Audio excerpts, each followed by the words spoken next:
अस्सलाम वालेकुम नाजरीन, आप देख रहे हैं पीटीएन न्यूज और मैं हूं आपकी होस्ट कुरातुलैन। शामिल करते हैं आज की अहम खबरें।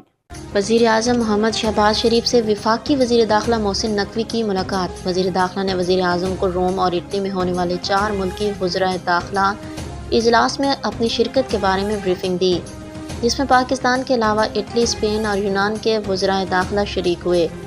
वज़ीर दाखिला ने वज़ीर आज़म को पोलैंड में होने वाले 6 फरीकी वज़राए दाखिला इजलास में अपनी शिरकत बारे भी ब्रीफ किया, जिसमें पाकिस्तान और पोलैंड के अलावा लिटविया, फिनलैंड, एस्टोनिया और लिथुआनिया के वज़राए दाखिला शरीक थे।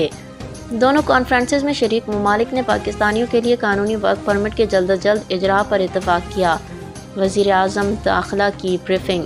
रुकन ममालिक ने यूरोपीय ममालिक के जानिब गैर कानूनी तौर पर सफ़र करने वालों की तादाद में सिर्फ एक साल में 47% कमी लाने और इंसानी स्मगलिंग के खात्मे के लिए इक़दामात पर पाकिस्तान की कारकर्दगी को सराहा। पोलैंड और इटली पाकिस्तानी सिफारती और सरकारी पासपोर्ट रखने वालों के लिए जल्द वीज़ा की शर्त ख़त्म कर दी गई है। वज़ीर दाखिला की ब्रीफिंग। न्यूज स्टूडियो से फिलवक्त के लिए इतना ही। मज़ीद खबरों और अपडेट से बाखबर रहने के लिए देखते रहें पीटीएन न्यूज।